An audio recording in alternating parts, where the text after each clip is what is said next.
আমি কালকে সন্ধেবেলায় চলে গিয়েছিলাম দীপাবলির শপিং করতে। তো দেখুন আমি এখানে এসেছিলাম ব্যাঙ্গালোরের জয়নগরে একটা লোকাল মার্কেটে।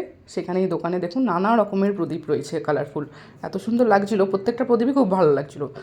তো আমি আমার পছন্দ মতন প্রদীপ দেখছিলাম যে কোনটা ভালো লাগবে। তো আমার অনেকগুলোই প্রদীপ দেখছিলাম ঘুরিয়ে ঘুরিয়ে। এখানে দেখুন এই দুটো প্রদীপ আমার একটু পছন্দ হয়েছিল। তো চলুন দেখুন আরও দোকানটা ঘুরিয়ে দেখায়। এখানে দেখুন নানা রকমের লাইট, প্রদীপ, মোমবাতি সব কিছু রয়েছে। মানে সব রকম জিনিসই আপনি এখানে পেয়ে যাবেন, রঙ্গোলি সব পেয়ে যাবেন, দীপাবলি যা যা দরকার আর কি। তো বেশ ভালোই দোকানটা।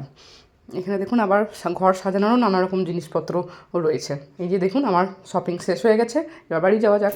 আমি দিওয়ালি শপিং করে ঘরে চলে এসেছি। তো চলুন দেখা যাক কী কী নিয়েছি। এই যে এই ক্যান্ডেলের সেটটা নিয়েছি, 50টা পিসের রয়েছে এটা। তো দেখুন কালারফুল নানা রকম রঙেরই ছিল, লাল, হলুদ, সবুজ নানা রকম রঙের ছিল। তো লালটাই ভালো লাগলো।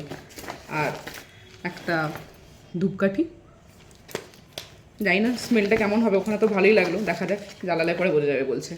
আর এই যে প্রদীপগুলো, এই প্রদীপগুলো তো ওখানে দেখাচ্ছিলাম, দোকানে নানা রকম ছিল। তো এরকম 2 পিসের প্রদীপ নিলাম, একটা ঠাকুরের কাছে দিয়ে দিতে পারবো।